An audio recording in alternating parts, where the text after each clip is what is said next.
예, 방금 보신 것처럼 탄핵 심판의 증인 신문 일정이 모두 나왔습니다.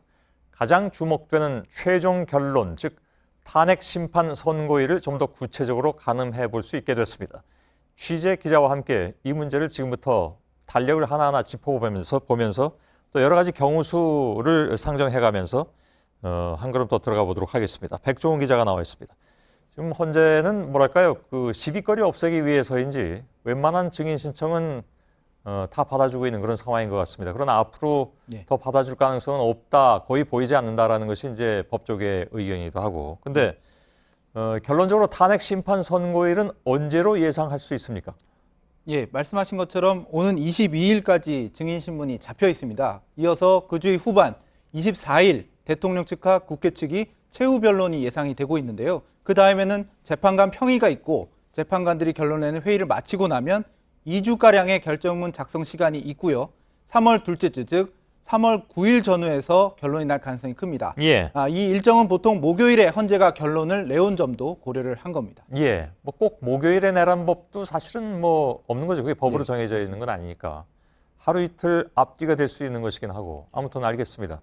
이런 예상에는 몇 가지 전제가 있습니다. 앞서 박한철 전 헌재소장이 이정미 재판관이 퇴임하는 3월 13일 이내에 결론이 나야 한다라고 밝혔던 것.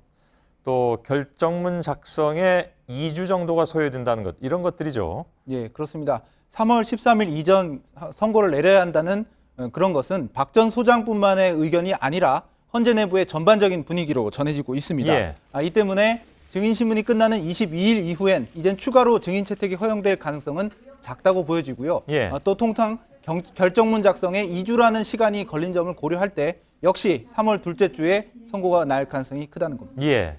결정문 작성에 2주가 더 걸리거나 아니면 반대로 덜 걸리거나 할 수도 있는 거죠. 그건 뭐 지금 정확하게 얘기할 수는 없지만 그냥 통상적으로 보면 2주 정도가 걸렸다 이렇게 예상을 하자는 얘기죠. 백종원 기자에게는. 재판관 평의를 더 자주 열게 되면 작성의 시간이 줄어들 수가 있습니다. 예.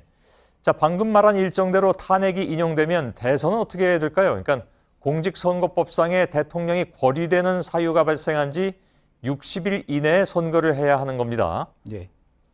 그렇습니다. 3월 둘째 주, 특히 3월 9일쯤에 탄핵이 인용되는 것을 전제로 하면 대선일은 5월 8일 또는 그 이전에 치러지게 됩니다. 예. 이정미 재판관이 퇴임하기 직전인 3월 10일쯤에 결론이 나면 대선은 5월 9일 또는 그 이전에 진행될 수가 있습니다.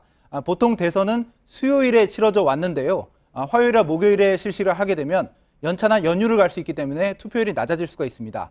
하지만 선관위에 문의한 결과 반드시 수요일날 해야 한다는 법적인 의무 규정은 없습니다. 특히 3월 둘째 주에 탄핵 선고가 이뤄지면 대선 50일 전에 선거 날짜를 대통령 권한대행이 공고해야 한다는 규정 역시 충족할 수가 있습니다. 예, 저희가 지난번에 말씀드렸지만 60일 이내에 선거를 치러야 한다는 것 못지않게 50일 이전에 공고를 해야 된다는 그런 조항이 있기 때문에 예. 그것까지 같이 고려해서 지금 대선 일자를 만일에 탄핵이 인용될 경우에 그 대선 일자를 좀 추측을 해봐야 된다 이런 말씀을 다시 드리고 예. 가장 유력한 것은 3월 둘째 주이긴 하나 변수가 있거나 해서 3월 셋째 주로 탄핵 결정이 늦춰질 가능성도 물론 있습니다. 특히 지금같이 이제 대통령 측이 지연 전략을 계속 쓸 수도 있고 워낙 또 중대한 문제인 만큼 재판관 평의 마지막에 그 평의에서 시간이 걸릴 수도 있는 거 아니겠습니까? 예, 그렇습니다. 오는 22일에 증인신문이 종료가 되고 박 대통령이 갑자기 직접 헌재에 나오겠다고 조금 시간을 달라 이럴 수도 있습니다. 예. 또 일부 증인이 질병, 아프다고 한다든지 다른 이유를 대면서 늦게 나오겠다고 할 수도 있습니다. 이럴 경우에 앞서 최후 변론이 조금 늦춰질 수가 있고요. 그렇다면 원래 예상보다 조금 늦은 27일 또는 28일쯤 최후 변론이 있을 수 있고 역시 평의와 2주가량의 결정문 작성 시간 고려하면 3월 셋째 주, 즉 3월 13일 월요일 이후가 될 수도 있습니다. 예. 근데 3월 13일을 넘기면 저희들이 누차 말씀드렸다시피 이정미 재판관이 퇴임을 하기 때문에 7인 체제가 되는 거 아니겠습니까? 예. 그렇다고 결정이 안 되는 건 물론 아니죠. 네, 그렇습니다. 재판관 수는 7인이지만 8인이 결정하는 효과도 가능합니다. 3월 13일 전에 마지막 평의가 열리고 이 평의에 이정미 헌재소장 권한대행이 참여를 하게 되면 3월 13일을 조금 넘기더라도 8인의 표결로 결론을 내릴 수가 있습니다. 예. 이정미 재판관이 실제로는 퇴임을 하더라도 결정문에는 이름이 그대로 남아서 한 표의 효력을 발휘할 수 있는 겁니다. 그러니까 마지막 평의가 언제 열리느냐. 그러니까 예. 이정미 재판관이 퇴임하기 전에만 열리면 최종 결정은 그 이후에 나와도 이정미 재판관이 자격은 유지하는 것이다 이런 얘기잖아요. 예, 그렇습니다. 자, 이럴 경우에는 5월 셋째 주로 대선은 순차적으로 늦춰지겠군요. 네, 그렇습니다. 이 경우에 60일 뒤인 5월 17일 수요일이 대선일이 될 수가 있습니다. 반드시 수요일에 해야 되는 것은 아니라고 아까 말씀을 드렸는데요. 예. 특별한 휴일이나 제한 변수는 이 경우에 없기 때문입니다. 예.